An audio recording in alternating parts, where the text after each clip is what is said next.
Here we go. Let me know what you think. Believe that illegal entry at America's border should remain a crime.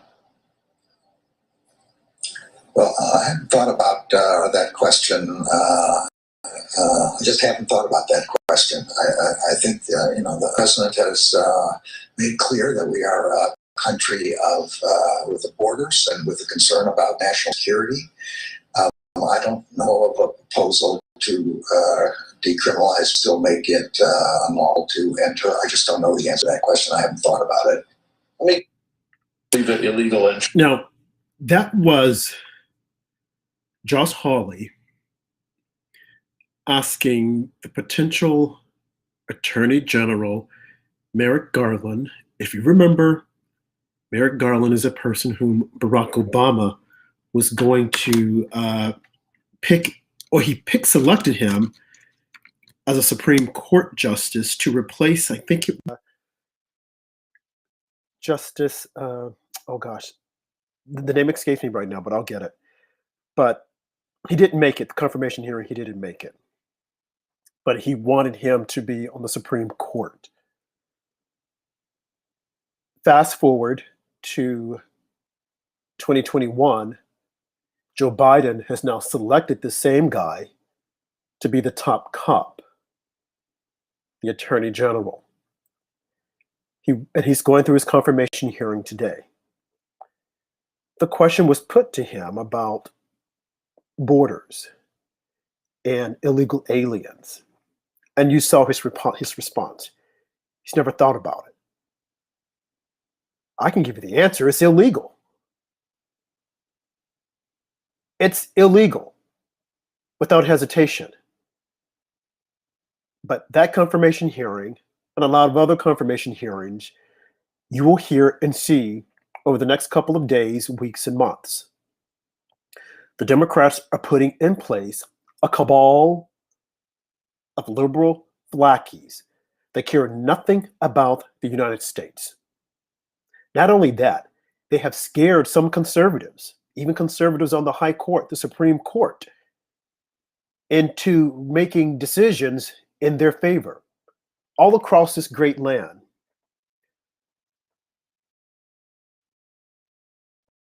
Up is down up to recite most who made the comment.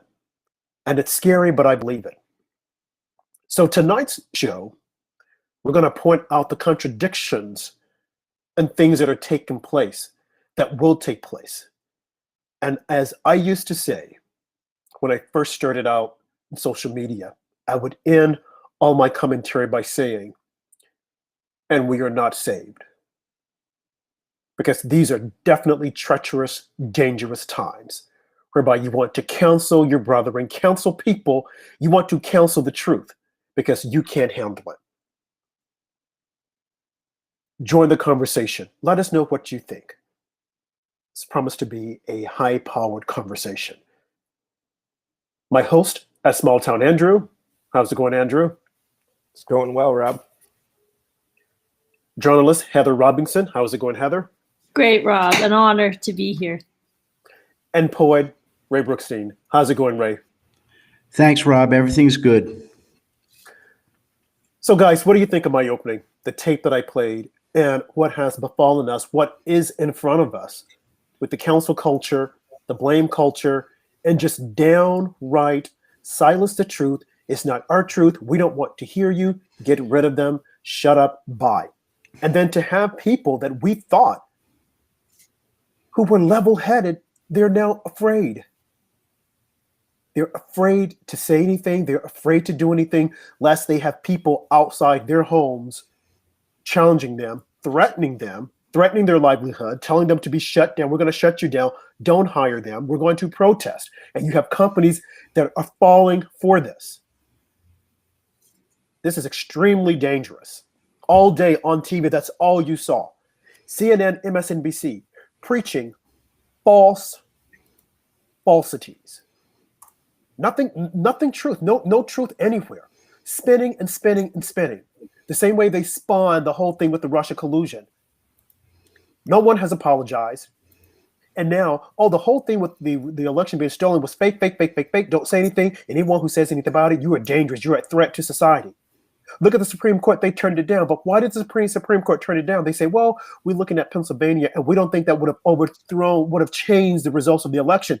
We're not looking for the elections to be changed. We're looking for the hypocrisy. We're looking for the liars. We're looking to expose the truth and expose those individuals who lied and cheated. You cannot tell me that judges who intervened in the different states by setting law, which is the responsibility of the legislatures, but the judges came in and stepped in and made the decision. You cannot tell me that that was right. It was wrong. And I don't care if Pennsylvania, that one state, wasn't enough to overthrow. I'm not looking to overthrow. Again, I'm looking to expose. And if you put all those states together whereby malfeasance took place, then we would be able to say, we need to revisit the election. But this is not about the election. Tonight's topic is not about the election. It is about exposing the truth and pointing out the hypocrisy of the left.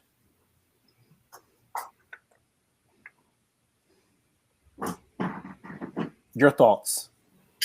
Yeah, Rob, that should have been a softball question for Merrick Garland, and he acted like he had no idea that something like that could be coming. Seems like he was so afraid of the progressive wing of the Democrat Party that he didn't want to say something that could offend them, even though it was an obvious question that crossing the border illegally is a crime. It always has been a crime, and it should be a crime in the future. Absolutely. Whenever you break the laws, it's a crime.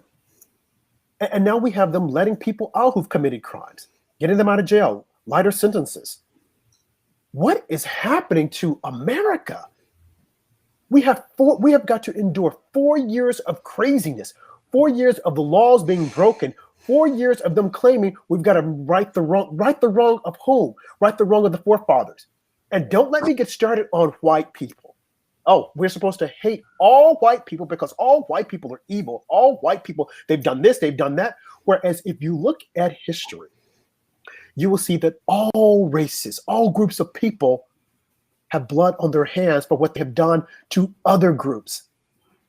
But right now, for some reason, it's convenient to blame all white people. And as we discussed on Sunday night, especially white men, this has got us. It has to stop. Where are the leaders? Where are the statesmen to say this has got to stop? Well, don't look for Barack Obama because he just reported on a podcast that he punched a friend and broke his nose. Oh, really? You're only now decided to talk about this after like how many years? Now you want to talk about it? I don't believe it happened. I think it's a big lie. I think it's a fabrication. The same way Michelle Obama fabricated lies in her book. I don't trust these people, okay? Now you want to talk about it.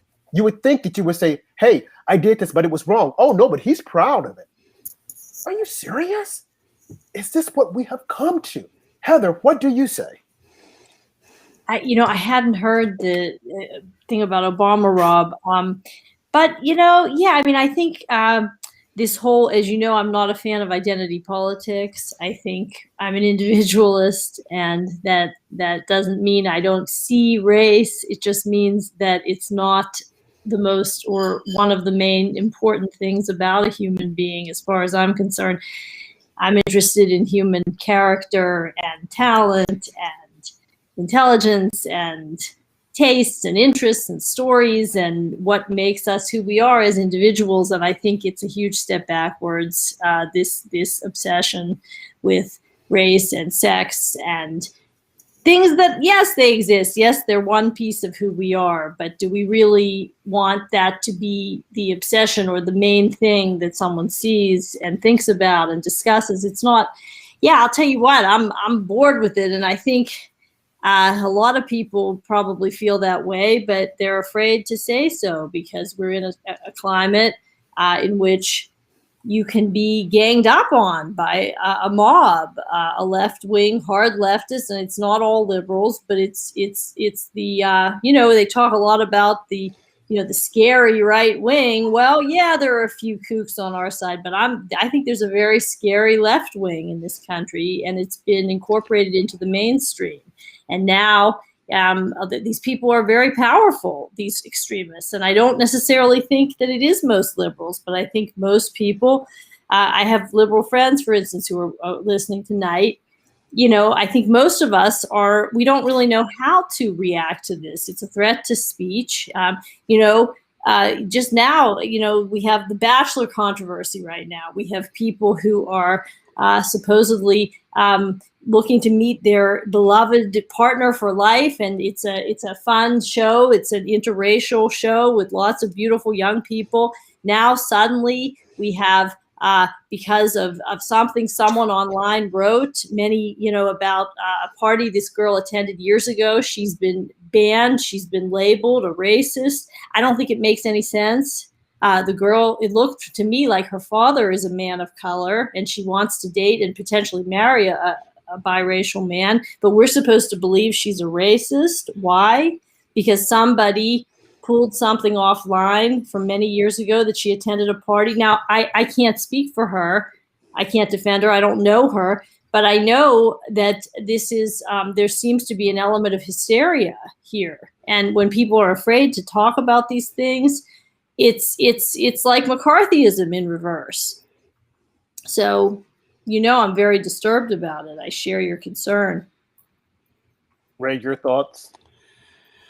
Well, just back to Merrick Garland for a second. I found it chilling that he had zero thoughts on what is one of the keystone issues facing our country, which is our sovereignty, our border, and our safety. And for him to be the Attorney General, he's going to get confirmed, right? There's no doubt they're going to confirm him. So this is what we're looking at. A guy, I thought like somebody stomped on his brains and he doesn't have it anymore. Somebody let him out into the pasture. Here's bad news. Yeah. Now, the other thing that I'm upset about is Rob, you've talked in previous weeks about who's going to say, stop it, right? Who's going to step up and say, this has to stop? And I'm upset with the former presidents of this country that are still alive. I'm upset with Carter. I'm upset with Obama. I'm upset with Bush. I'm upset with Clinton. These are people that have huge influences, and they've said nothing, zero. And they're in a position to influence thought. They know this is not right to trample on Trump, to have him, persecuted from now to the end of time. When are they going to let go of this thing? Yeah. And that really upsets me that these people, and for Obama to talk about beating somebody, right? Sounds like Eric Holder or Maxine Bingo. Waters. Right. And not only that, Ray, just to piggyback off what you said, Barack Obama talking about beating up someone, and you would think, he would have said, and I haven't seen the interview, I just saw little excerpts of what the media is reporting, because they're thinking that it was cool that he gave someone a broken nose for calling him a coon or something in Hawaii. He's never mentioned this. It wasn't in any of his books. So all at once now on a podcast that's supposed to promote unity, he wants to bring this up. Now, I want to find out who was the guy. Is the guy still living? And I want to ask him his recollection. And did it happen? And I also want to make certain that Obama doesn't pay him to, embellish the truth. I just find it hard to believe after these many years, now Barack Obama is going to go and talk about this, considering everything the country has been through that they seemingly have said has been the fault of the white man. Why hasn't he come out and certainly had he brought this up, people could have said, wow, this even happened to him. He was called a racial slur. Even back when he was campaigning and he was saying that his grandmother, how she would, fear being next to a black man or something. She didn't bring it up then. So why now is all of this coming up? It doesn't make a whole lot of sense. Maybe So could it be? I'm sorry to interrupt, Rob. I'm Go sorry. ahead.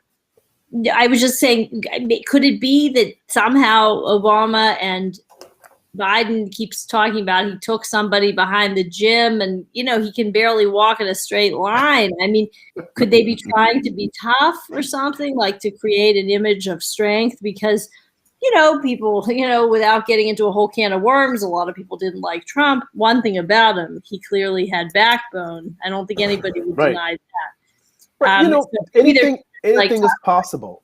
Maybe they want to come off as being tough guys, but it's too late for that. Everyone sees him as being, a self-absorbed narcissist. Now that narcissists can't be, tough guys. I just find that story hard to believe. I thought it was interesting that the media rushed it out there. It's again, where are the true statesmen or women right. who will come out and say enough Right. is enough?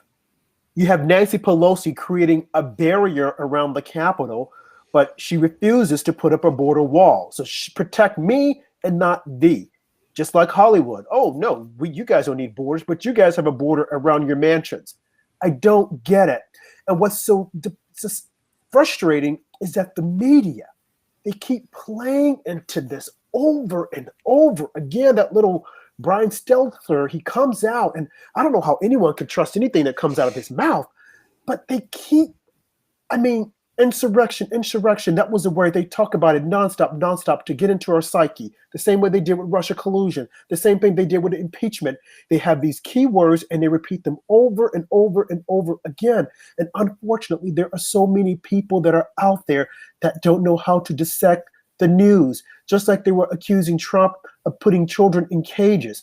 Obama was a person who created, I don't want to say they were cages, but created those little place cubbies that had fences around them. And now what is Biden doing? The exact same thing. And they were called out on it. Jen Psaki today, and she danced around it. But the media will say nothing about it. They won't say, hey, this is the same thing. Look at the Russia deal. This guy, Biden had his man come out saying, oh, we're going to do this and we're going to do that.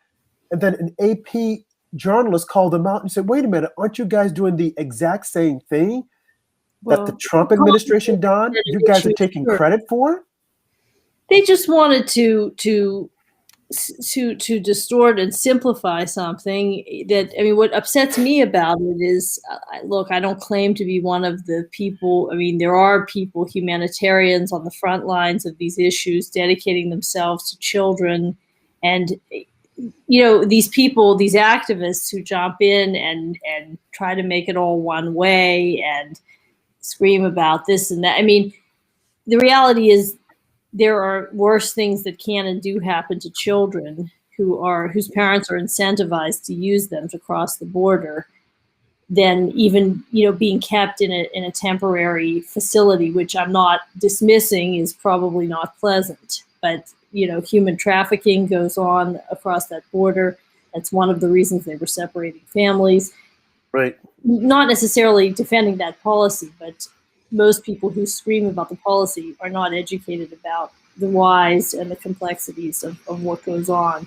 And, it's a very complicated situation. Right. And of course, it wasn't going to change. This problem existed when Obama was president. A huge number of unaccompanied minors came across the border at the end of his presidency. And I remember seeing him speak. And he said he made an appeal to the people of Central America and Mexico and said, please, do not send your children here. We will have to send them back. And even worse, many of them aren't going to make it. This was President Obama. And I remind, liberals when they start screaming about the cages, that this problem predated President Trump. This is a humanitarian crisis, and it's very, very complicated. And when we start trying to butt in and we don't really understand it, we can wind up hurting children a lot more. And I think that personally, that's part of what's happened, because a lot of people have, because of this soft policy of releasing without a lot of questions asked, families in, that has incentivized a lot of people, to use children to get across the border. It's a real mess. And I'm not claiming there's any simple answer or anything like that, but it upsets me when people take a very simplistic and strident view of this, who don't spend a lot of time studying issues related to children. They don't give money to charities that are helping the people of Mexico and Central America. They just want us, demonize conservatives. So they're not humanitarians, and it's not really about that for a lot of people. Right. And, I don't know what the answer is. I don't think there's a simple answer. I think President Trump wanted to disincentivize the transport of children and others across this border for a lot of reasons. And, I'm all for improving the facilities and all that, but I think it's very complicated. Oh, absolutely. So let me just play the tape so that I want themselves as to what actually happened, transpired today when Jen Psaki was called out on this. Here we go. It's the same facility that was open for a month in the Trump administration, summer 2019. That's when Joe Biden said, under Trump, there have been horrifying scenes on the border of kids being kept in cages. And Kamala Harris said, basically, babies in cages is a human rights abuse being committed by the United States government. So how is this any different? We very much feel that way. It's not under Trump, it's under Biden. This is not kids being kept in cages. This is kids. This is a facility that was opened that's going to follow the same standards as other HHS facilities. It is not a replication, certainly not. Though that is never our intention of replicating the immigration policies of the past administration. There you go. But what did the media do? They just glossed right over it and kept on moving. This is dangerous, folks. This is just completely dangerous. Now, before you guys jump in, I want to play one more video just about how this other guy was called out regarding what Trump administration had done. For a month and Here we go. Because I think it's important that we get all this information out there and people see the lies that are being told. 1 second.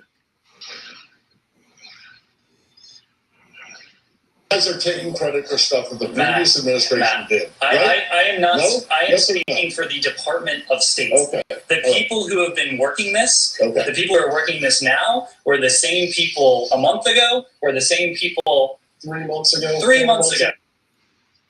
No. All of this Trump had done, Russia deal, but they don't want to get it for it. It's like, oh, no, we came up with the idea. You look at the border crossing. Trump was doing his best to protect children. Obama created the cages, but it became Trump's problem. And now that they're doing it, oh, this is the latest, greatest thing. Look at us, we. It's like, and again, and the media says and does absolutely nothing. So you have people on the left that buy into this whole facade that, oh, Trump was bad and Biden was good. No. Trump was fighting for America. Biden, I don't know who he's fighting for. I don't know. He seems as though he doesn't even know he's the president of the United States. And a lot of these people that they're putting in these key positions, I mean, their thought process of the United States is completely opposite of who we are as a country. Biden is yet to call the prime minister of Israel. Mm-hmm. He's called everyone else. And then today we find out, or was it yesterday, that John Kerry and the Biden team at the time, they were colluding with Iran. We knew about this. Secretary Pompeo talked about it. He said, I wish that Kerry would stay out of this. But the media said absolutely nothing. And to this day, to this night, at 10:28 p.m. Eastern Time, no one is talking about it. That was wrong, punishable by going to jail. John Kerry had no rights to go behind Trump's team's back to collude with Iran and to say, hey, just hold on. We'll get him out of here, and then we'll go back to the old plan that we had. Are you serious? Can you imagine if a conservative had done the same thing? So where are the Republicans? Why aren't they pushing back? Why is it conservative news? Why aren't they pushing back? That should have never happened. There is your collusion. There's your violation of the Hacks Act. That shouldn't have taken place. John Kerry was not the Secretary of State. John Kerry had no need to go and talk to Iran. On an individual level, fine. But to go and talk to them and say, hey, just wait, we're going to stop this. And no one says, they prosecuted General Flynn. Yes. On the Logan Act. Logan Act, yes. Okay, and nothing came of it. And he had every right to be talking, coming into the administration to start conversations with our allies and in some cases our enemies. But no one, I personally believe, and this is just my opinion, that John Kerry had a free pass from someone deep in this government to do this without any repercussion and cavalier about it. Yeah. It's one thing, oh, gee, I was just on vacation and, the Shah wanted to see me, blah, blah, blah, blah, blah. But this was purposeful. Yeah. So I think, I know there was a long relationship between Bob Mueller and John Kerry. I don't know whether they went to Harvard together. There was some connection between these two characters. The military together, I think. I'm not exactly sure, but I think it was a setup, and then there was nothing that could be done. But you're right. I mean, and Trump didn't even really have the power to do anything, which led me to believe that he had a free pass to go ahead and do that. Yeah, it seems like the first couple of weeks of Biden's administration, he was just signing executive orders every day. But now that we're about 3-4 weeks in, we're finally seeing the results of some of his rhetoric and policy.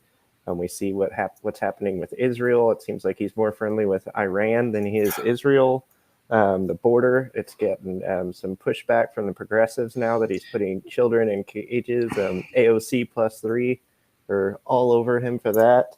And then the emergency in Texas this week, we're starting to get an idea of how Biden handles things and how his policies are going to work out. And I don't think they're going to work out real well, obviously. Not at all. Ray, are you ready to give us one of your poems, please? Sure. It'll be a little change of subject, but it's one we want to cover tonight, which was really the attack on being white. I've always said I have like 4 strikes against me. I'm a white male Jew conservative. I'm like, I'm off the charts. I wrote this poem. I really am off the charts. I wrote this poem about 1.5 years ago when it started to become obvious that white supremacy was becoming an issue, being white was becoming an issue. So I wrote this poem called Blindsided, and here it is. I never thought whiteness would fall on its face, and how I was born would become a disgrace. Having those that apologize makes me gag in my throat. Is this the same country where my mother arrived on a boat? I've always been colorblind to all that I see, took pride that my conscience allowed others to be. Whether we talk of divinity or Darwin's evolutionary tree, we come from the same root, brothers and sisters are we. What purpose does it serve to blame my white skin? MLK talked mainly of character. Now it's gone with the wind. This is dangerous territory. It could let violence take hold. Those that would attack us could multiply tenfold. This smells just like Nazism, how they blamed all the Jews for countless sins of the world. It comes to skin tone and hues. I won't allow despicable racism to determine my fate. Best we fully expose the insanity before it's too late. Powerful piece. And just speaking of that, being, white, you look at Coca-Cola. and what they're getting ready to do now, or what they are doing. And they put out a statement in this training that they have, I guess, diversity training, telling white people to try to be less white. Now, I don't know how the heck you try to be less white, but that's Coca-Cola's push now in their diversity training. Try to be less white. What are your thoughts on that, Andrew? I don't know. Are they talking about like Justin Trudeau style less white, or how you behave? Seems pretty ridiculous. I don't know how you can act white, like Heather was saying earlier. It's just more identity politics everywhere you look now. Everywhere you go, it's identity politics. I mean, to tell a person this, and I put this on social media. Now, imagine if someone were to say, try to stop acting so black. Oh my God, we'd be protesting in the streets. You cannot build up one by tearing down another. I mean, is this just like open season on white people? Oh, well, they can handle it. No, there are people out there. They're on the borderline. And if we don't address this, like I said, where is the statesman or the stateswoman? Since it's the year of the season or the decade of the woman, where is the woman who's going to come out? I can't even think the top of my head. I mean, Barbara Bush is dead. She would have probably been able to do it. I don't know if what's her name, Carter, could do it. But we need someone of relevance. We need someone with gravitas. We need someone to come out on the stage and say, "This has got to end. Coca-Cola, we hear what you're doing, but it's wrong. This is a form of racism." Well, you can't be racist if you don't have control of anything. No, that was coined more than likely by some liberal psychologist. How many conservative sociologists do we have on college campuses? Are they all just liberal? Are they all reading from the same playbook? Pretty much. And Heather, that's sad. It's really sad. Yeah, well, it's a lack of diversity, dare I say, of thought. And I think that there aren't too many people with the backbone to stand up to it, Rob, really. And, I think that it's a load of nonsense. And I think a lot of people are just parroting it because they don't, they're scared of being labeled and canceled. And so some people see things differently. I get it. Some people are, very, very sensitive to everything, and they're given license to be offended, and they spend their lives being on the defensive and angry, and they have personal, often psychological personality issues, and this gets channeled. Look, I'm Jewish, so I can speak about that. I mean, the controversy with Gina Carano, for instance, she said the other week, she compared the treatment of Trump supporters, the stereotyping and the generalizing and the whipping up of anger and hatred toward us to what was done to the Jews during World War II. Now, a lot of people didn't like the comparison. They felt it was overheated and inappropriate.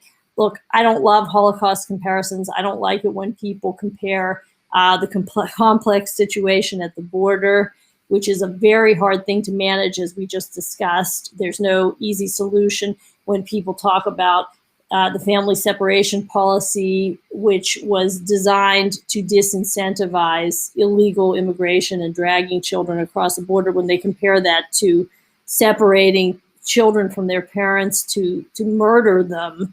I mean, I don't like Holocaust comparisons either, but I know that isn't anti-Semitism. It might be a stretch, a hyperbolic comparison, but there's no way that this woman was being anti-Semitic. She wasn't saying anything nasty about Jews. She wasn't praising Nazi Germany. She was trying to make a point about brainwashing and overgeneralizing. And so, like, as a Jew, I don't agree with a lot of, people in my community who are demonizing her, canceling her, trying to wreck her career, in addition to thinking that it's dumb to do that, because if you do that, you're not really analyzing what it was she said, which wasn't anti-Jewish people. Right. Okay, if you think it was insensitive of her to invoke the Holocaust, well, why not talk with her about that? Why not have a discussion. You really think ruining somebody's career is going to make them less insensitive to you? You think they're going to really deep down care more about your problems and your feelings? Do you think they should? I don't think so. I mean, I think, respect begets respect. I don't think we, and I'm considering myself here as a Jew, a minority. I don't think we're creating a lot of goodwill, and acting like that, acting like only our feelings, we're the only people whose feelings matter. If we're offended, not only do we have the right to express it and have that discussion, but we have the right to wreck somebody's career, to gang up on them, drive them out. I think it's wrong. And I think that, I'm really sick of it. And I'm getting kind of mad about it, to tell you the truth. But, I think it's good to have these conversations, for people to know that we are thinking individuals. We're not just members of these groups that have to be appeased endlessly. And yes, we stand up for ourselves. And yes, we may be offended, but other people have the right to express themselves. And it can be a dialogue. We don't have to block people from speaking or deny them their jobs. That's McCarthyism all over again. And, the left has always been very sensitive about that, about what happened in the 1950s. But now, that it's conservatives whose views may be bothersome and offensive and annoying to them. Now it's okay for those people to be kicked off Twitter, to be canceled, to be denied jobs because they said something, hateful. Well, the communists believed a lot of things that people thought were hateful.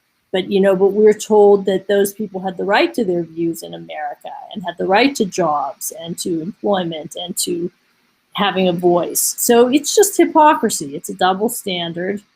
And yeah, I'm really sick of it. Mm-hmm. Yeah, and then the question, go ahead, Andrew.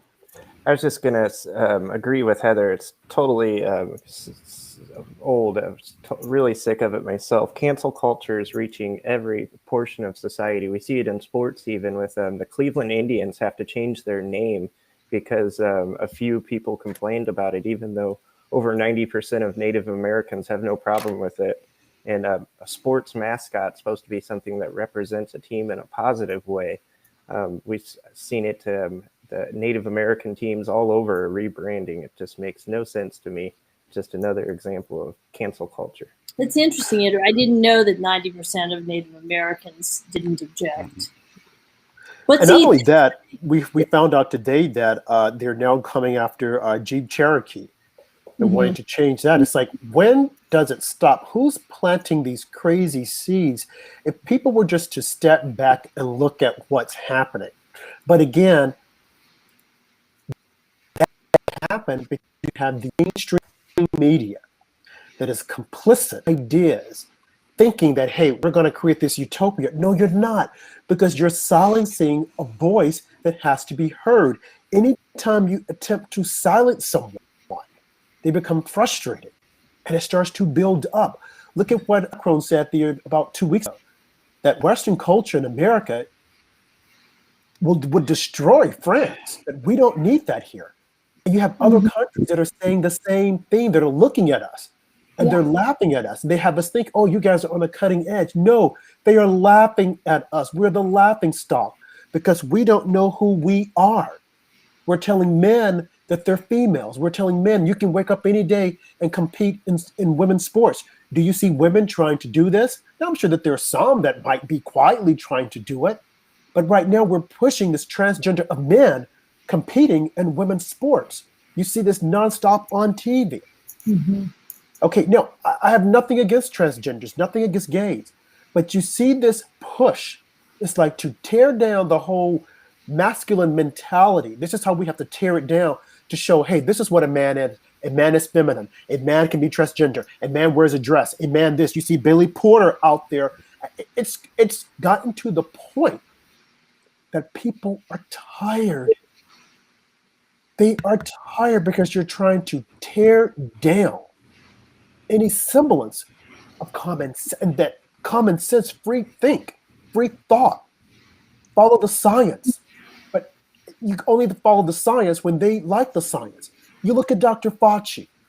And this whole debacle that he's created, lying to us about the wearing the mask. And how the heck did he get so much power? Allow me to play this video, and then we will comment on Dr. Fauci. Here we go.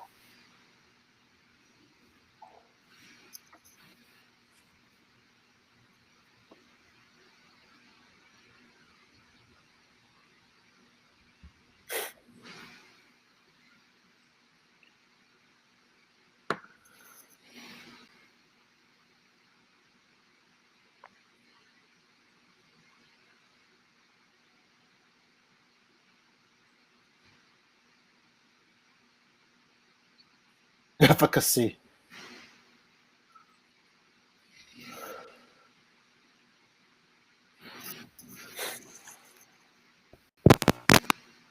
They come into contact with someone who is known to be infected with SARS-CoV-2, they don't have to do the kind of quarantine that we had been recommended.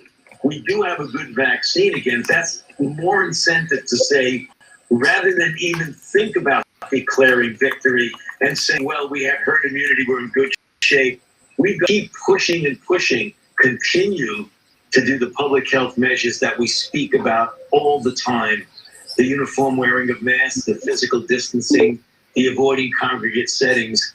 At the same time as we do everything we can to get vaccines into the arms of people as quickly and as efficiently as possible. If I'm fully vaccinated and my daughter comes in the house and she's fully vaccinated, do we really have to have as stringent the public health measures than you would if it was a stranger who was not vaccinated and you were not vaccinated? Common sense tells you that, in fact, you don't have to be as stringent in Common public health sense. measures.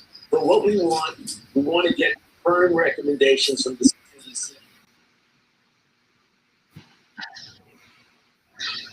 Understand when life get back to normal. How long does this last? It's going to be a matter of several weeks to 2 months for sure. Will we be ripping our masks off and running back to the office? What will day-to-day life look like? That's a good question, and it's going to depend very much on what the percent or level of efficacy of the vaccine is. Now, there you have it. How did this guy get so much power to set public policy to tell us what we need to do or we don't need to do, to push the Democrats' crazy budget? How did it happen? This guy's supposed to be a scientist, but he's out there telling us if you should or you shouldn't for your cancer treatment, if you should or you shouldn't have the mammogram. And people just quietly let it happen. I mean, so many times people said to Trump, fire this guy. And I'm like, oh, I don't know. No, he should have fired him. He is a political hack who has been on the Hill for almost 40 plus years. And look at where we are now. And then last night you have Joe Biden giving some memorial service for all those individuals that have died from COVID. God bless them. I mean, my heart goes out to the families. But what about the families of cancer victims that die every year? What, are we going to have a memorial service for them? No, this is just to keep us thinking that, hey, the past administration was bad. These people died because of it. They keep this stuff out front. Again, shouldn't it?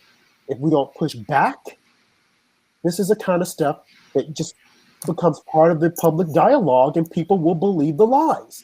This guy has said, don't wear the mask, wear the mask.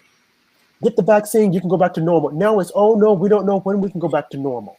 Well, and with this tape I played, he was contradicting himself on many instances as to what we can and we can't do. Now, granted, when this first happened, no one knew what was going on. It was an evolving situation, Rob. But I will agree on one point, which is that, no mistake that Trump ever made would have been forgiven or not spun into the end of the world. I mean, the reality is, yes, I mean, Trump was blamed for this and that. And, maybe it was a mistake for him not to encourage people to wear masks. Trump, I mean. But, for that matter, the scientists were initially saying, don't wear masks, they won't do anything. But at the same time, the healthcare workers need them, which was, if you were thinking critically, was a contradiction even at the time.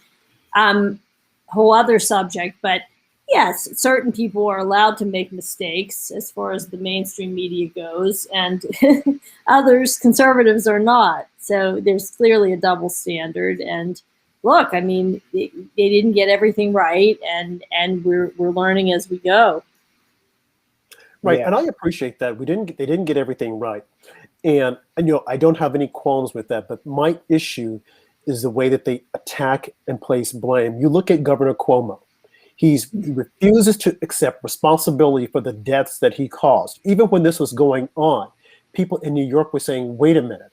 I heard different people saying, I can't go see my loved one. They're putting them in the nursing homes. There were red flags even then.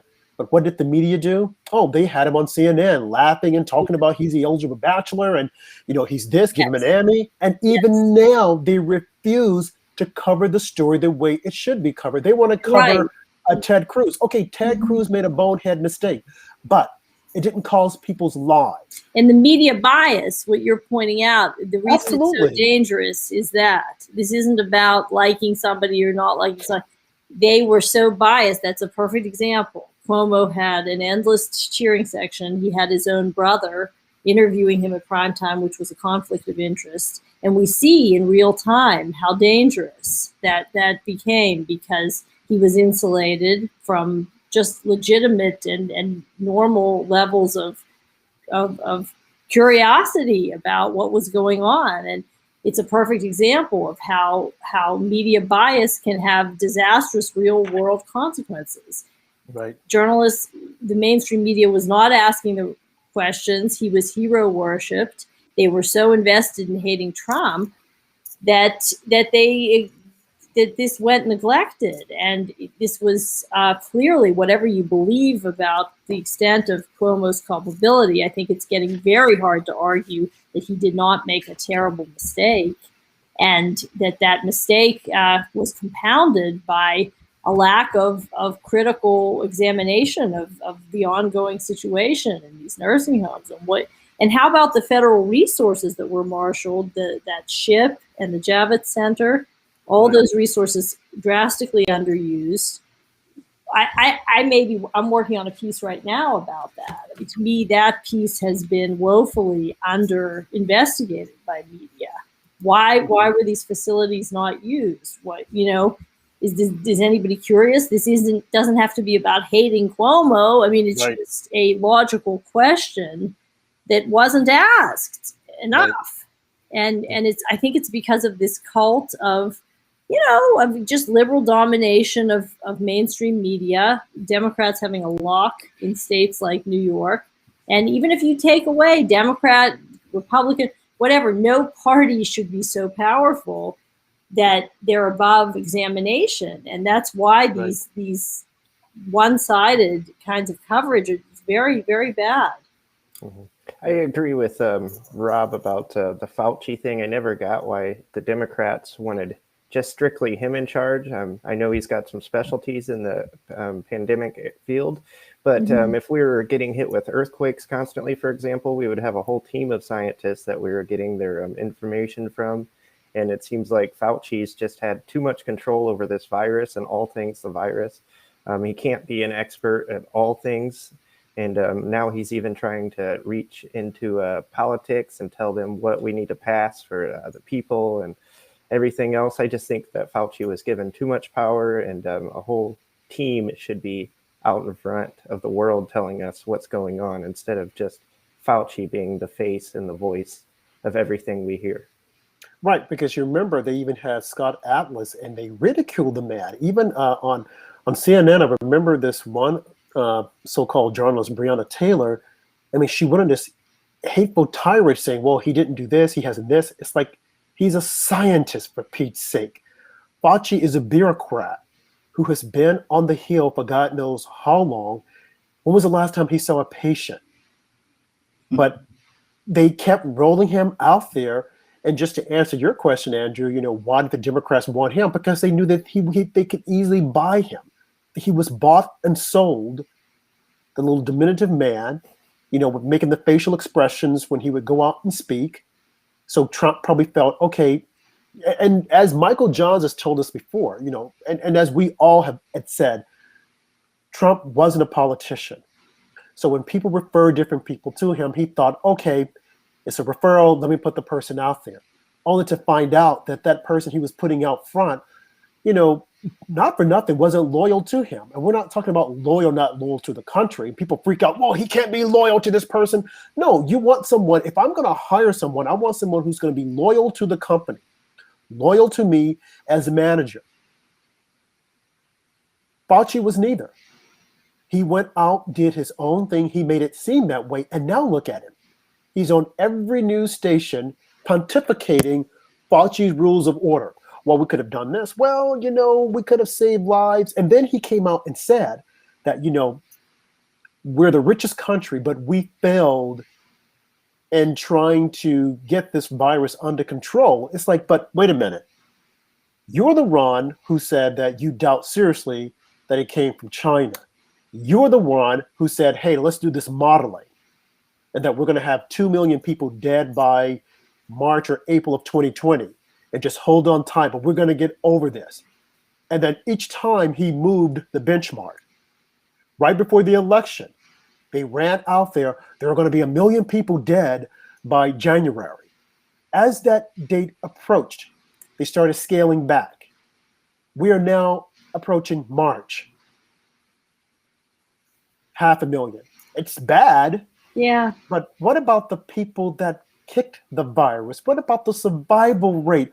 Why aren't we talking about that? I know that people are going to die, but I want to know about the survival rate. I want to hear about those people who had it, they kicked it, and man, they're out there doing their thing. Why can't we talk about that? Why do we always have to talk about? That's not news. Absolutely. It's a rhetorical question. Why do we have to talk about death? Yeah, that because part. They don't want to alleviate fear.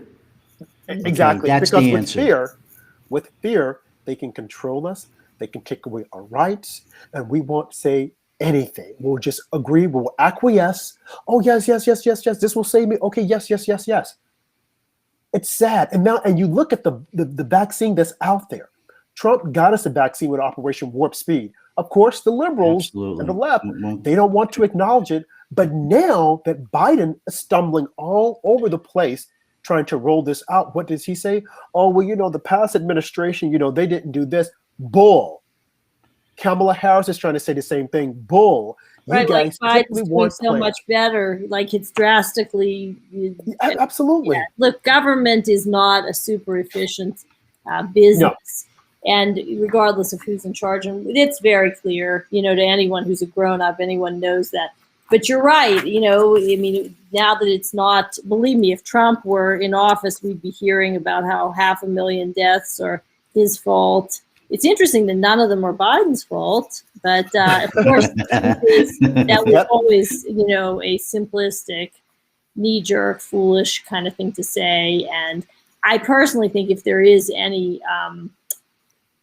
I think the fact that Trump was a businessman, I don't know exactly what all he did. I know he did work with big pharma, and I'm sure somebody, if you'll forgive my crudeness, had their foots up there, to make this happen fast.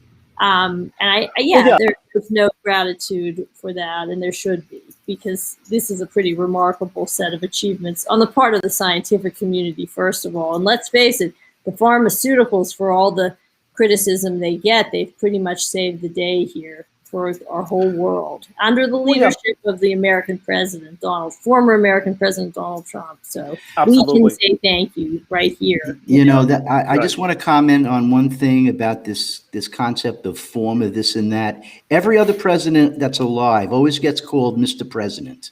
Trump is the only one they refer to as a former president.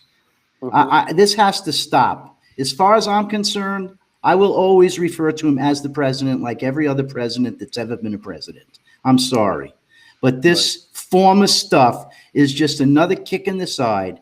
We haven't talked about the tax situation in New York, with Trump being persecuted again. But Yep. Oh, that's Um, next. That's next. But if you want to finish this off, I did write a poem Yes. about a year ago, and it was called "The Virus That Divides Us." So, to tell you the truth, it's a year old, but as I read it to myself, which I do sometimes, not much has changed in a year.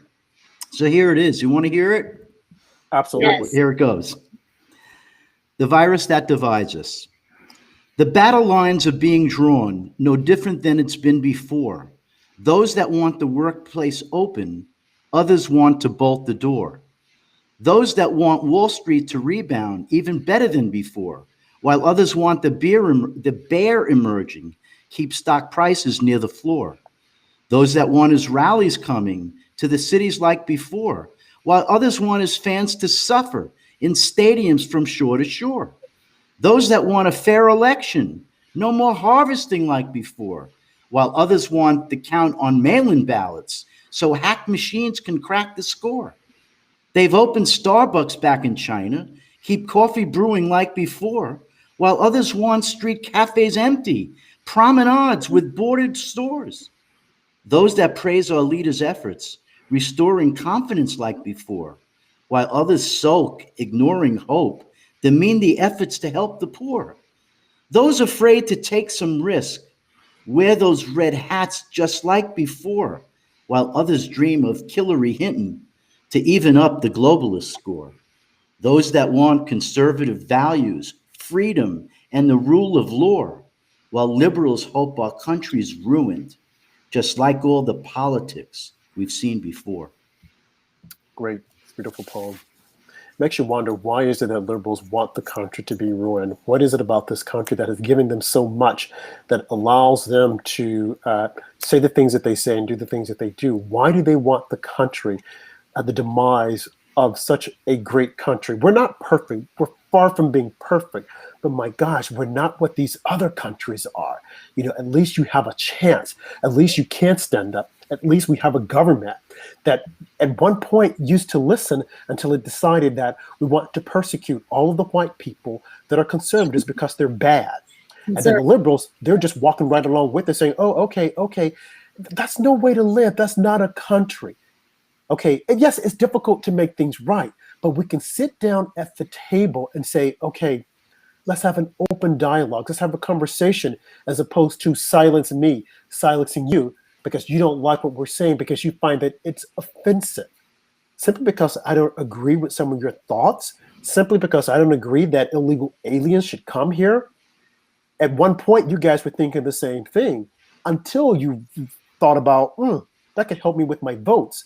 So they have selfish reasons for wanting illegal aliens here, not because they like them, not because they want to embrace them, but because of their votes. That is what they want. Truth be told, it's all about the vote. Because as late as Barack Obama, he even said during his first terms, as Heather mentioned out so eloquently earlier, don't come here, you can't come here. But then toward the end of the term, they realized, wait a minute, we want them to come here, especially if they're coming from Mexico. We don't care about the ones coming from Cuba. We could care less about them. When they were coming over on ships, send them back. We don't want them. We want the ones from Mexico because they're poor and they're downtrodden. And they are likely to vote Democrat. Shameful, shameful, shameful. And I think there is a lot of that. And I'm not saying there's nobody who genuinely cares about these people, but I tend to agree. I think that a lot of this, I mean, where's the concern? There are people seeking asylum, actual asylum seekers, which is a specific kind of designation that's not easy to get. And immigration lawyers I've spoken with tell me this is a many years long process for people who are torture victims from all over the world. And that isn't to say that the people coming from Mexico and Central America don't endure hardship or that there isn't suffering. I'm not dismissing, but I'm saying that there are people who are victims of horrible political torture who I know personally who are waiting for years to get asylum, if they ever will. So yes, I'm very skeptical of the idea that this is pure humanitarianism because it seems to be very selective, for one thing. People who have no interest in the larger issue of asylum seekers suddenly are very passionate about people coming specifically and only from Mexico and Central America. I mean, gosh, some of my relatives have given me an earful about it. And frankly, the only time I ever heard them express any interest in Mexico was to go to Cancun for spring break until Donald Trump was elected president. So I think that really, in a lot of ways, these people and their hardship is being used and utilized by the Democrats, which isn't to say that it isn't a complicated problem and set of issues. But I don't like the emotional manipulation either. And I think that, look, I mean, there are a lot of Americans too who are suffering, who don't have jobs, who have to compete now in a marketplace, as we know. And we know the issues. This drives wages down for working class people who aren't highly educated here in our own country. And, can we be concerned about them too? I mean, yeah, it is what it is. It's a lot of propaganda.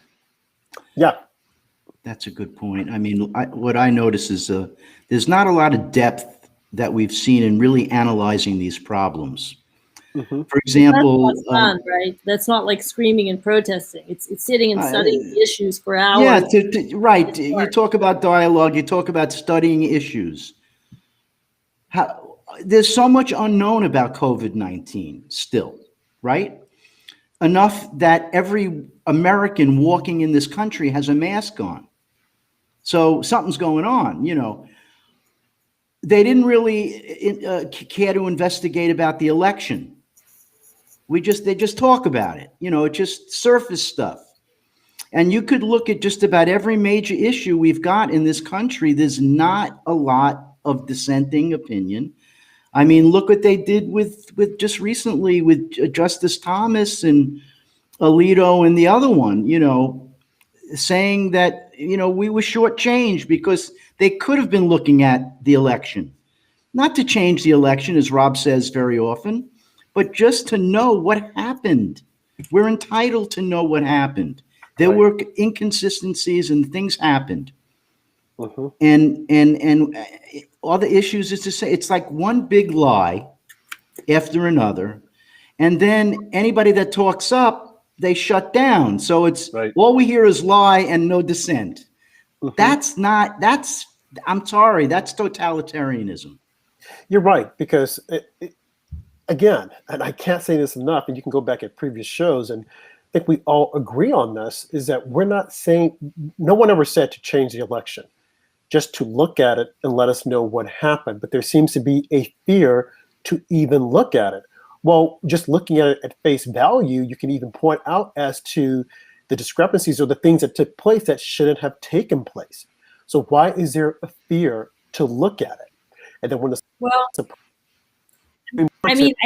oh no, we're not going to look at Pennsylvania. Of course, that the media spins it. They see there was nothing happened. There are no malfeasance, because even the Supreme Court, Trump's elected officials, they said that there was nothing that happened. No, they did not say that. Read the rulings. Read exactly what they said.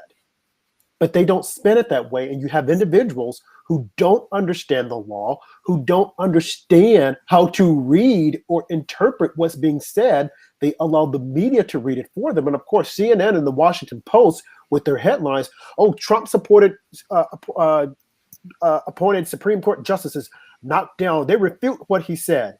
It's like, no, they didn't. They said, hey, based upon this, we don't think that there is enough in this one state. But okay, did you ever think about looking at it collectively? They're only going to give an opinion based upon one little element, but people will take that and run with it. And just so many other things that are taking place or that have taken place. You look at Trump and his tax returns. There's the Supreme Court ruled, okay, Cy Vance can look at the tax returns for any malfeasance. Okay, why are we looking at the tax returns? Okay, why now? What does it have to do with anything? Are we're still looking to prosecute this man? We still think that he did something wrong?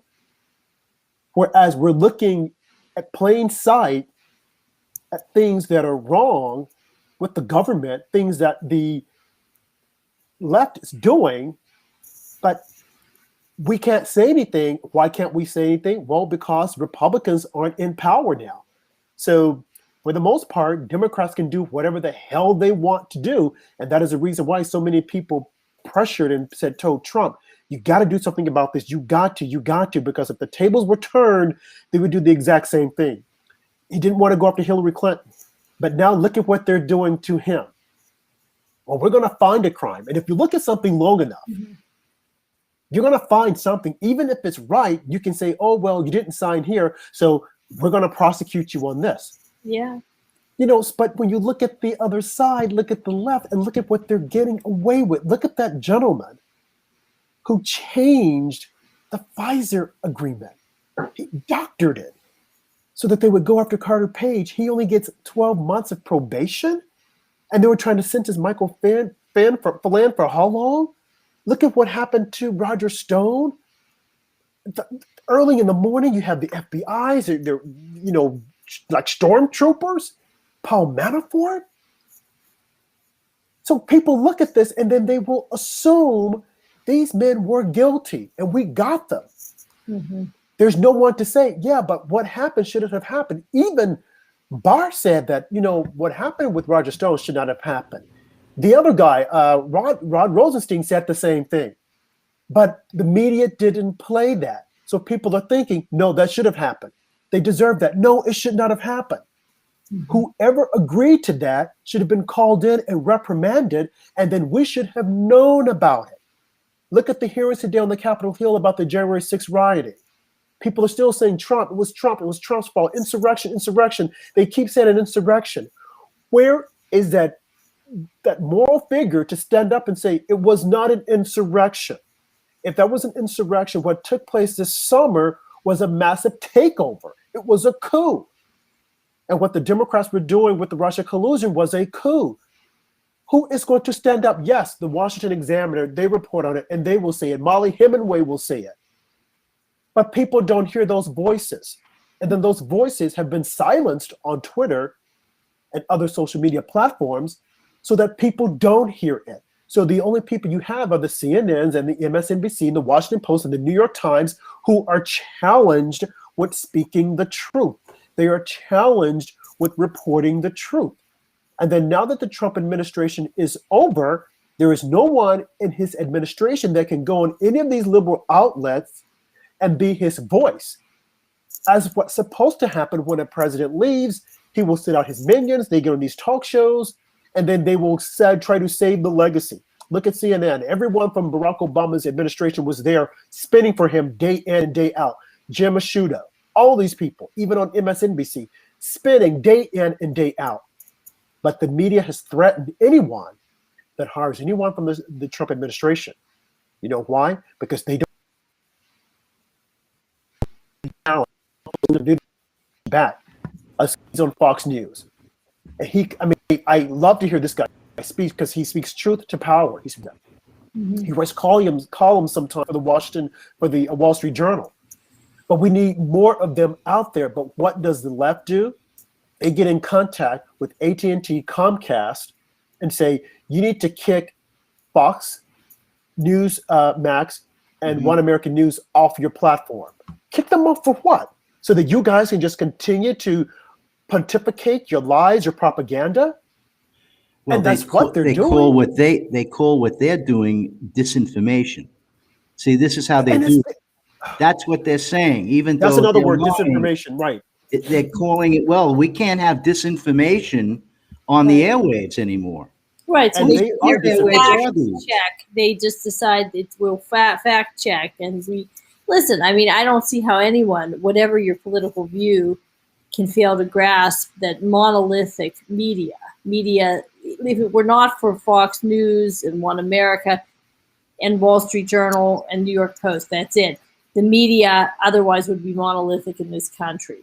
Every major news station, every major newspaper, CNN, MSNBC, every magazine, we hear the liberal perspective. It's ubiquitous. It's an arm of the Democratic Party.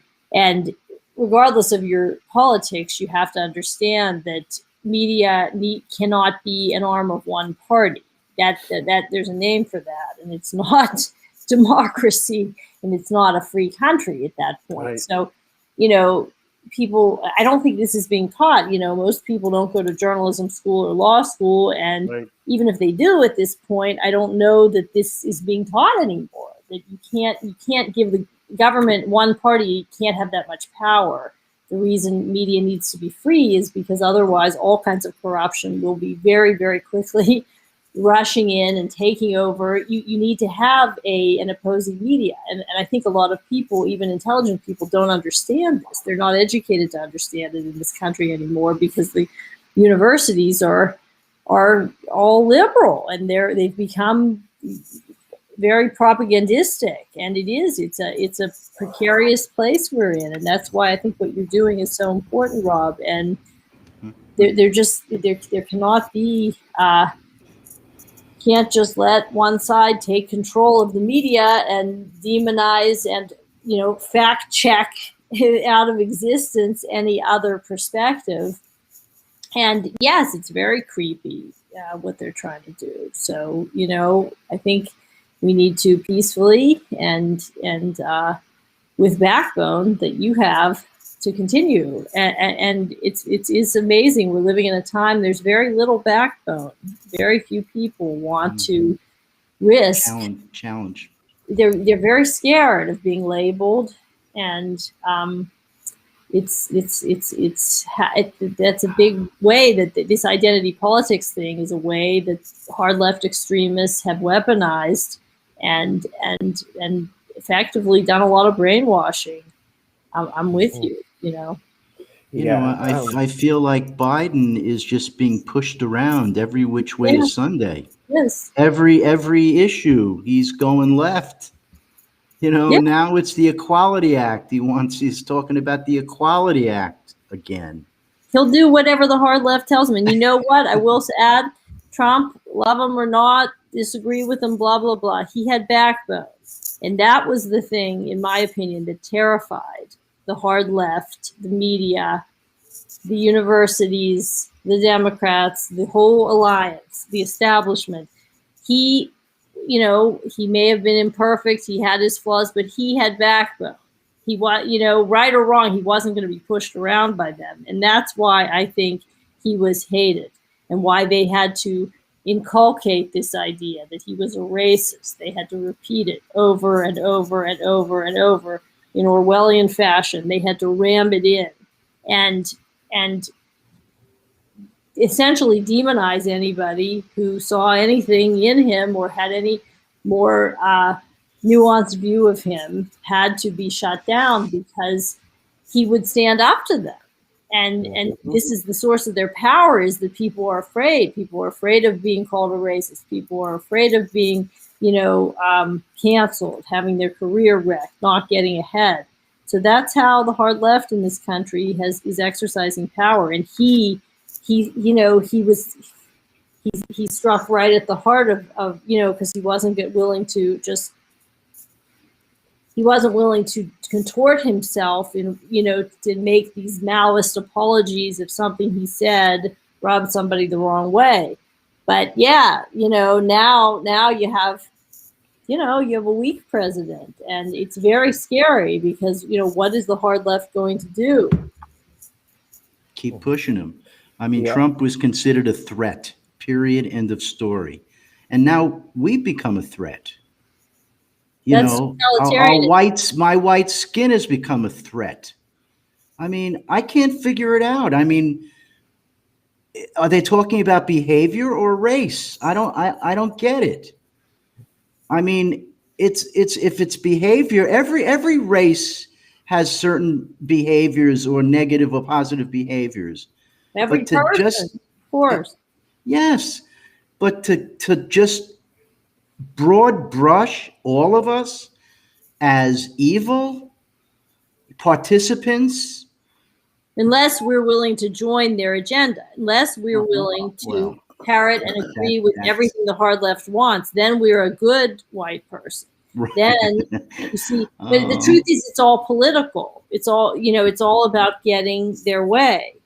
So if we join it, then if we become part of the blob, then we will be forgiven. We will be allowed to, exist is the way I see it. I'm not going to submit to that.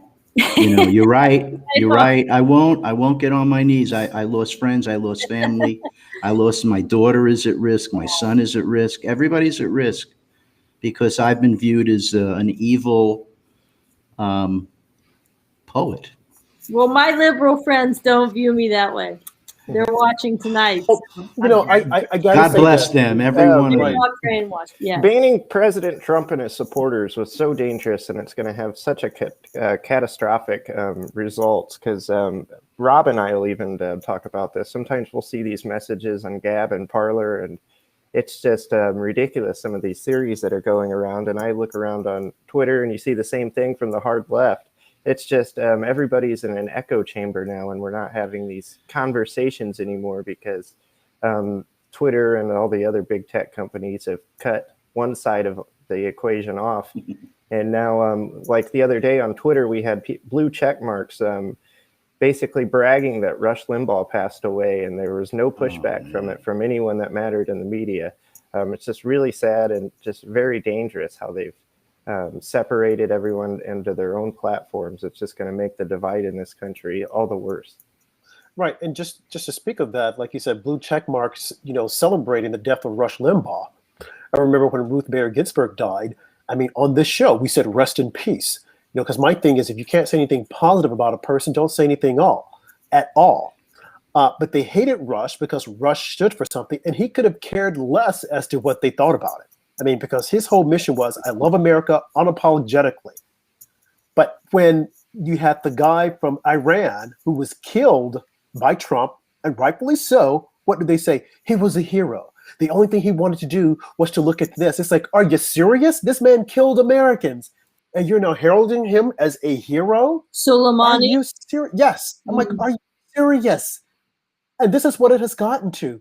And just something else that you said, Andrew, that is so true is that they have everyone going into their own little corners. You don't want that. You want people to have this public discussion out in the public. But to say, you shut up, we don't want you here, we want to counsel you again. Where are the leaders?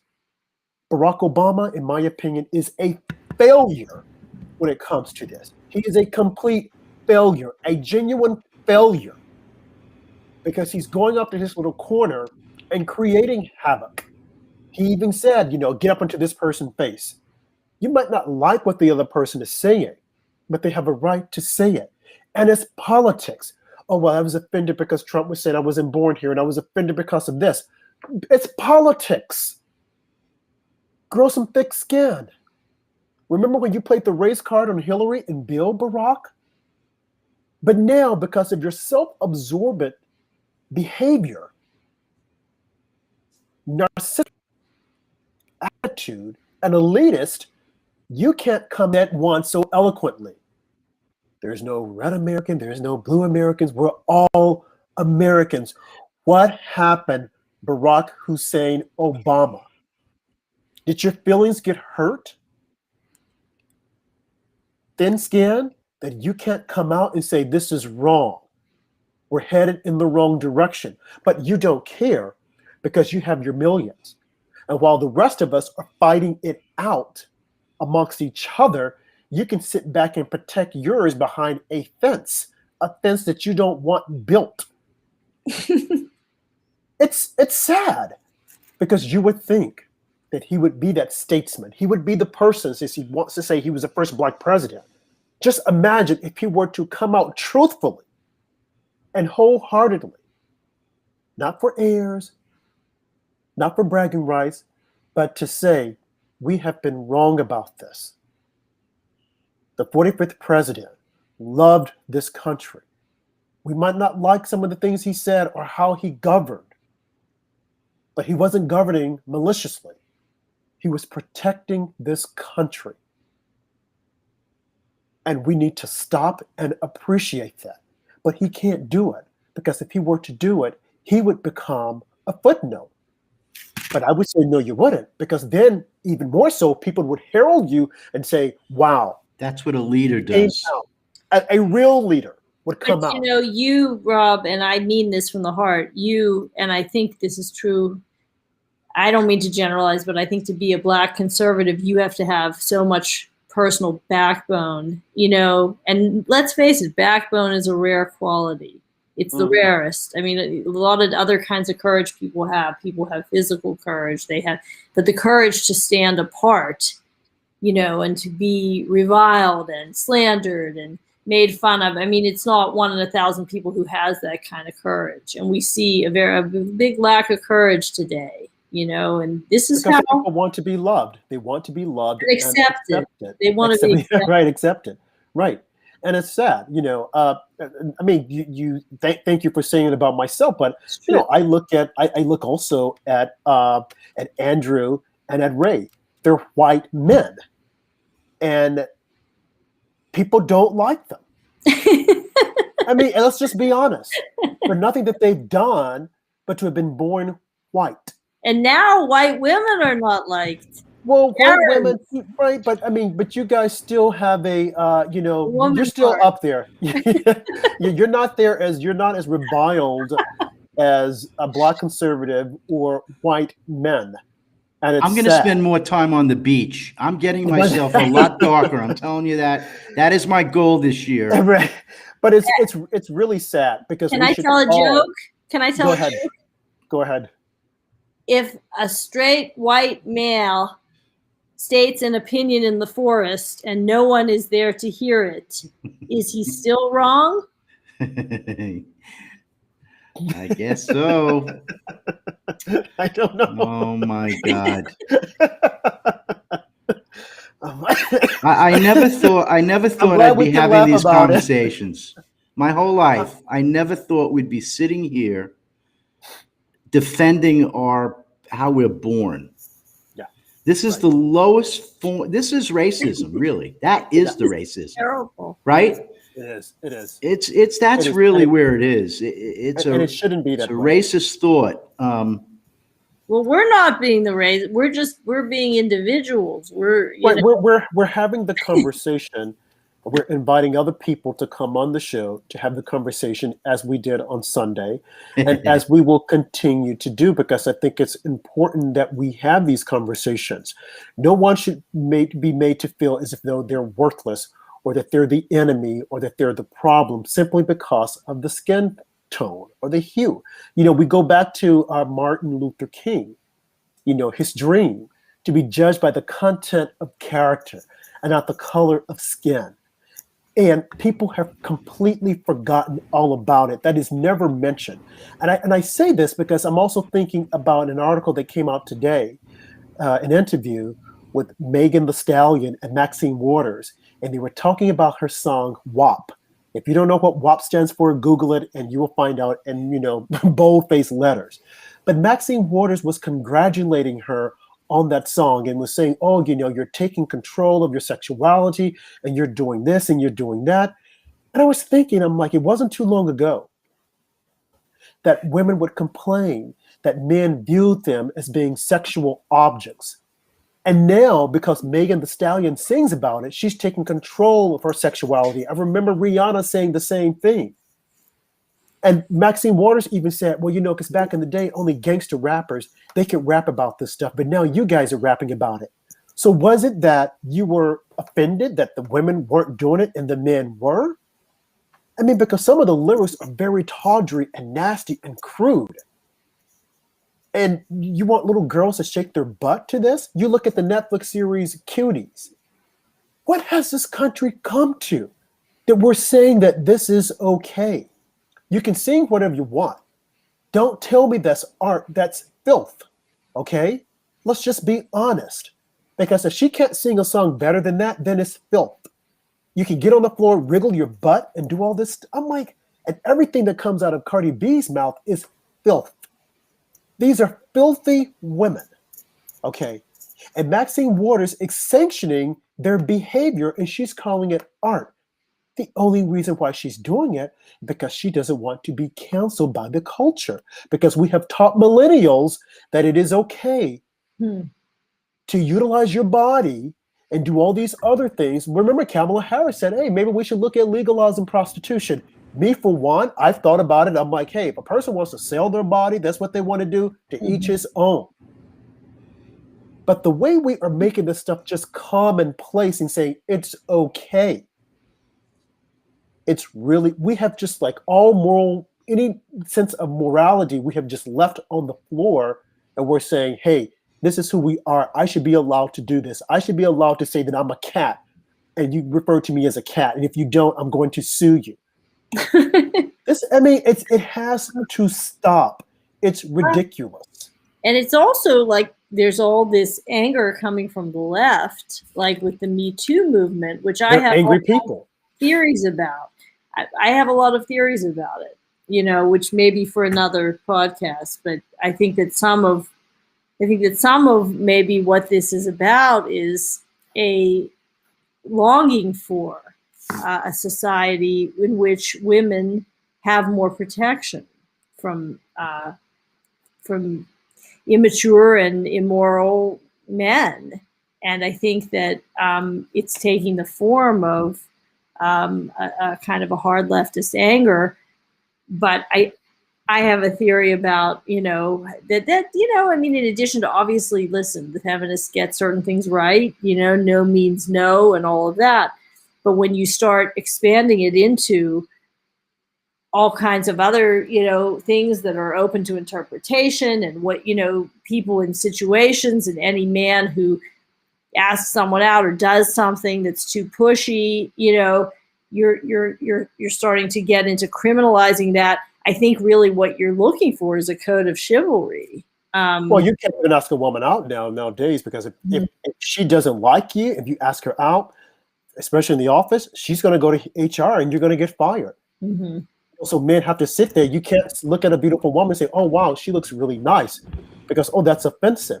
Mm-hmm. We have just taken this way too far, and it has to stop. So again, I ask, where is that statesman? Where is that stateswoman? Someone to come out and say, it has to stop. We've just gone way too far, and it's time to bring it back in. It's time to sit down, because this makes absolutely no sense. When you see people walking around saying, oh yeah, I need to understand that my whiteness is evil, and I have all this privilege and white fragility, and I want to sit in these courses. I want to completely understand, what I'm doing wrong, because you'll never understand it. Me, myself, as a Black male, I oftentimes say, give me the handbook so that I can study that handbook, because things are changing consistently. And you don't know what to say, what's wrong, when to be offended, when not to be offended. Was I discriminated against? Was I not discriminated against?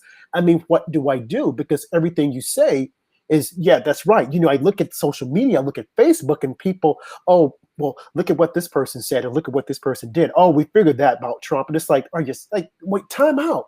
Remember, Biden said that you're not Black if you don't vote for him. Biden said, look out there, look at the mixed couples that are on TV. Biden said that Black people can't use a computer. He said, I made a lot of disparaging remarks, and no one has called him on it. It's give him a pass. I'll tell you, because he's a white liberal. One of the worst things I think he said in that regard, and it really offended me, honestly, Rob, on your behalf, just as your friend and how brilliant you are. I thought of you.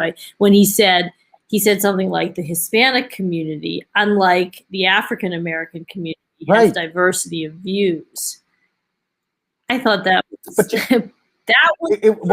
the statement as I've heard from any public official in a long time. But you know what? Mm-hmm. The way the media views Black people, it's true, because they lump us all in the same bucket. Mm-hmm. I'm a conservative. I'm not supposed to be a conservative, so they kick me out of the bucket, because I'm supposed to have liberal views, liberal thoughts, and just be wayward and whatnot. So when Biden said that, I'm like, interestingly enough, what he's saying is the view that a lot of liberals view. Hispanics have different views. The Hispanics crossing the border, they're thinking, hey, free for all. Whereas the ones that are coming from Cuba, they're like, no, we know what it's like to be in a socialist society, and it is not good. Whereas when they look at the Black vote, they take it for granted and say, okay, the only thing they want is reparations. The only thing they want is for us to love them. So let's give them that and move on. No, there are other things. What about jobs? What about the sanctity of the family, keeping the family together? Those are terms and ideas that white liberals feel that, oh, okay, well, yeah, I know you're saying it, but still, you can go out there and be, you know, Cardi B and all these other Megan Thee Stallion and all these other rappers because you got gold teeth grills and all this other. I don't know anything about that stuff, okay? And there are a lot of people in the ghetto that don't know about it either. But they assume the assumption. Mm-hmm. And because the black leaders make that assumption to be true, that's what people view. But we need someone. We need someone to stand up and say, hey, we made a mistake. It's time to turn back. It's time to stop and stop this lunacy because it doesn't make any sense. The laws that we're creating, we're going to let black people out of jail even if they committed a crime. Or, well, you know, let's just look the other way for that crime because, you know, it's not that important. Or we're not going to arrest them because of this because they can't obey the law. What do you mean? To me, that's offensive. You're going to let this person go because they don't understand the law. They understand the law. You're being played. Let them get away with this and let this slide by. And we're going to do this and we're going to do that. And we want to hire more of this, even if they're not qualified. It has to stop because it's not fair and it makes no sense. And it has no place in a democracy as the United States. It has no place whatsoever. The only thing that they're doing is creating more division. That's what's happening. More division is being created. And they see it. How can you build me up and then tear Andrew down? 10 years from now, he's going to be right out mad, and rightfully so. Because opportunities that he could have had were taken from him so that I could get them. When we could just say, hey, here's the opportunity. You both go for it. It's not fair. So again, we need someone to come up, stand out, and say, hey, this is wrong. The world isn't perfect. We're not perfect. But what we're doing now to try to make wrong the right, so whatever they say it is not the right way to do it. Simple as that. We're going to see Martin Luther King get canceled. We're gonna just like Malcolm X was canceled. Let that happen, guys. This is or assassinated. You know, can't let it happen. We can't. You know, as conservatives, we're gonna have to show the backbone that you show every. Right. We will be the ones who will remind them that wait a minute, you can't do this. It's only a matter of time. I'm glad you said that. When they start dragging his statue, you know, we're gonna have to get out there and get our liberal allies, the true liberals, to say no. And both my liberal friends are still listening, but you know, there's going to come a time. You know, we hear all the time that we have to stand up the far right and da da da. But the mainstream conservatives do not cater to the far right, and you know, generally speaking, the Republican Party, you know, we can criticize them all we want and say they're you know, the establishment Republicans and all that they're in the swamp and that whatever, they may not be so hot in some ways, but they certainly have not welcomed in radicals, you know, and people who want to be violent. What happened at the Capitol was a disgrace, but every mainstream Republican condemned it immediately. There is no hypocrisy, you know, on that score among true conservatives. And I think we need the Democrats, the mainstream, you know, people in that party to say enough. They can't start canceling everything. They can't take away Martin Luther King and Shakespeare. You know, it may sound silly, but it's not silly. It's coming. You know, this is, I saw the other day that the left now somebody wants to cancel Shakespeare. Then they're saying that he's anti-gay. I mean, this is the canon, the foundation of the greatest playwright in our canon. He, in addition to everything else, I mean, it's ignorant because my mother is a poet, and she reminded me that a lot of Shakespeare's sonnets are thought to have been written to a young man and are homoerotic. And there were gay characters in Shakespeare's plays. There were black characters. I mean, it's not, the people who are doing this don't seem very familiar with Shakespeare and his work. But it's, you know, this is a totalitarian mindset, and you know, we are going to have to peacefully and courageously push back on this. Yeah, you're right. I agree. We have to, because it's only a matter of time before it starts coming. And I hope people are awake and they're aware that the people that they're trying to silence would be the main people who have to step up and defend them. You're trying to silence our voices now, but we will have to come out and defend you, because it's just a matter of time before it comes full circle. I don't like what you're saying. I don't like what you have on, and boom, that's it. You mean the left turning on other liberals, which is already Yes, the left eating itself. Yeah. Yep, eating themselves. Yeah. Right. And they're not used to having to stand up to it because they're, used to appeasing it.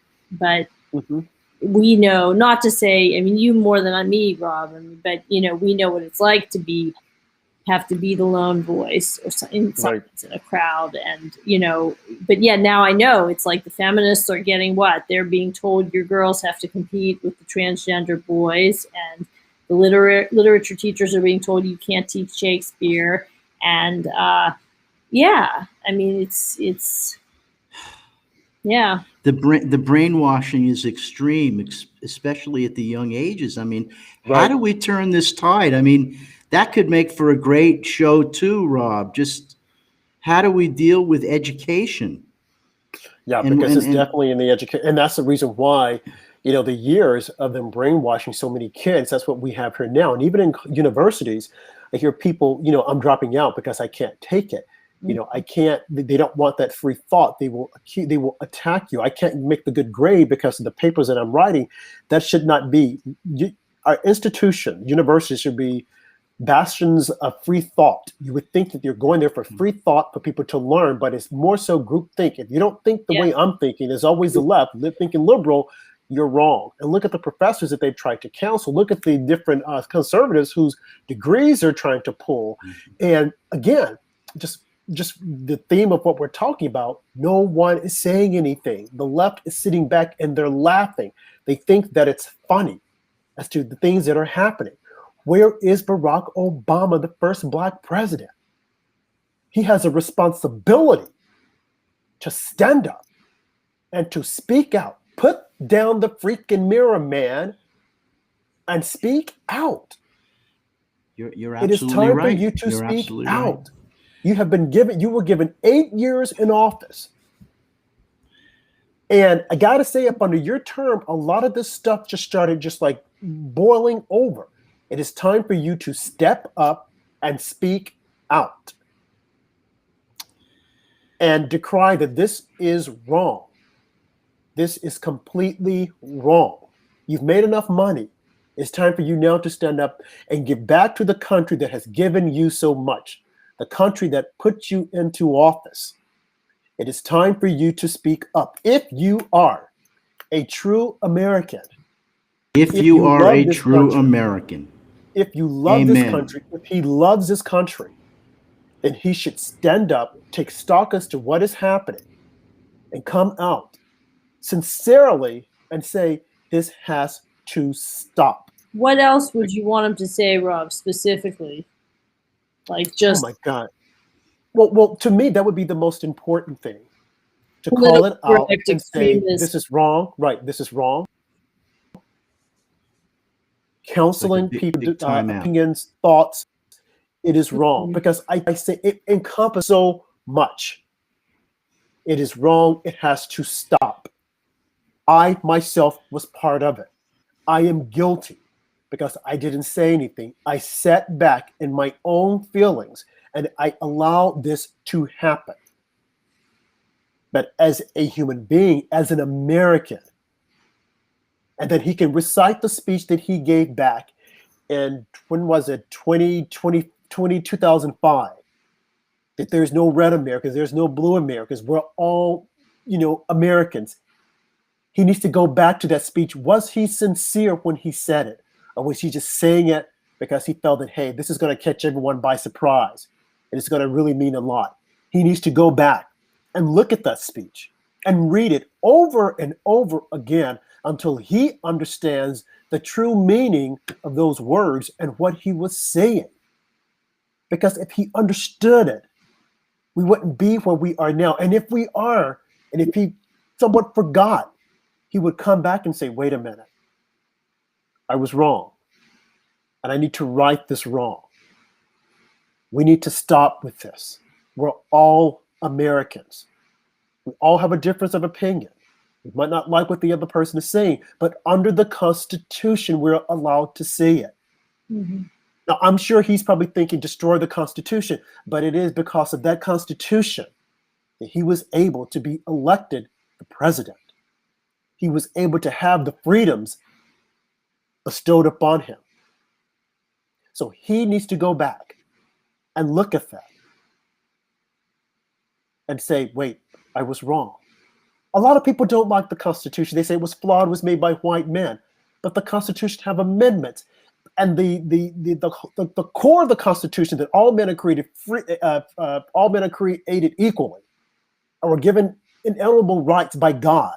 That in itself, the core, lets us know that, hey, we're free and we're Americans.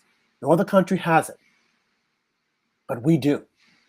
He must and should. I would implore him to go back and look at that speech. Maybe I'll send him the speech if he's forgotten the speech.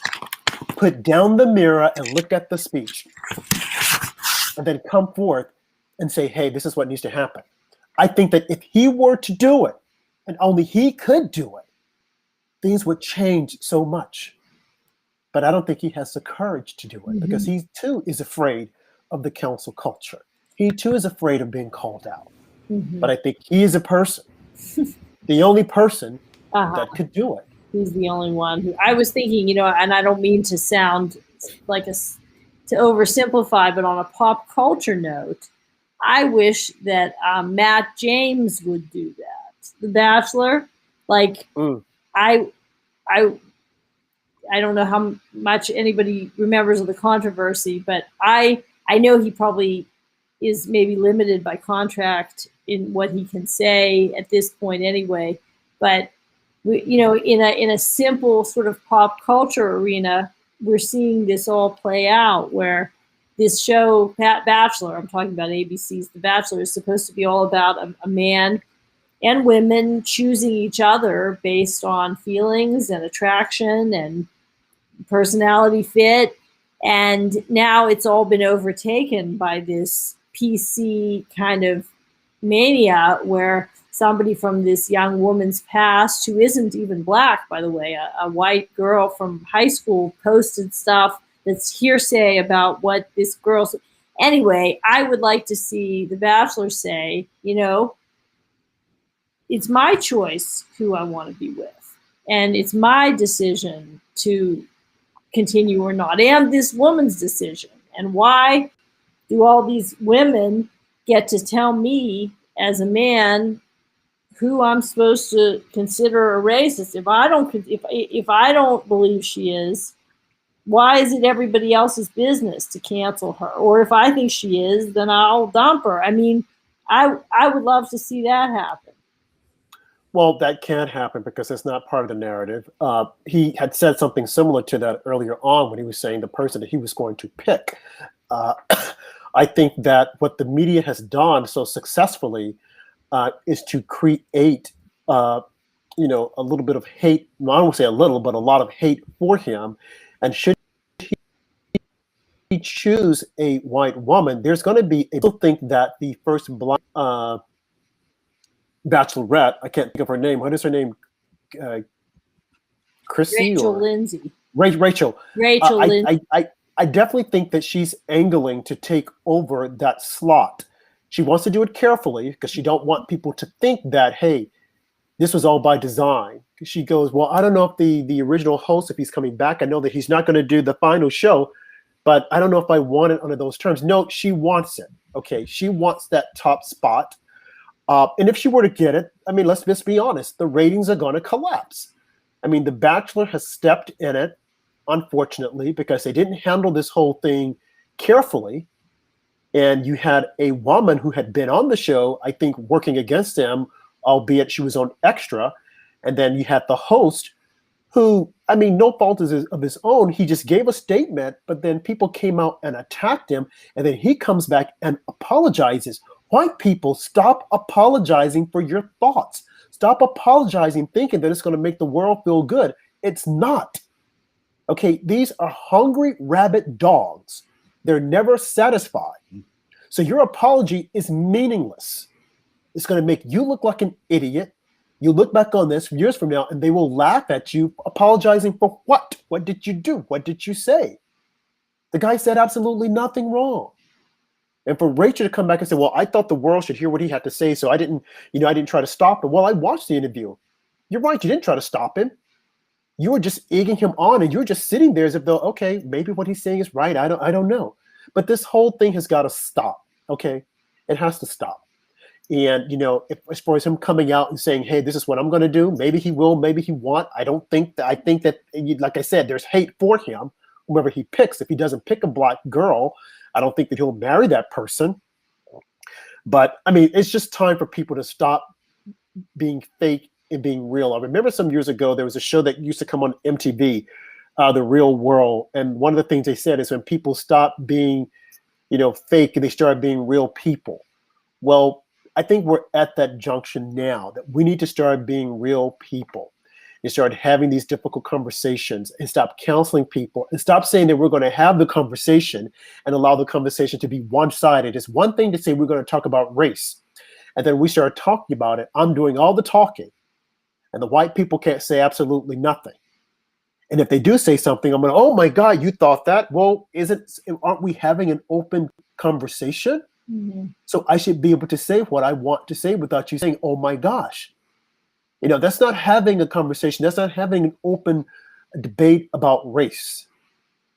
So those are the things that we need to have, as opposed to these shows on TV saying that they're having it and it's one-sided, because you only want white people to feel bad and you want black people, like, you're so oppressed. As Candace Owens said, oh, I'm so oppressed. I want to look for who the oppressor is, constantly being oppressed. Stop being a victim and stand up. Again, Barack Obama, you have the power to stand up. If you have a mission, if you choose to accept it.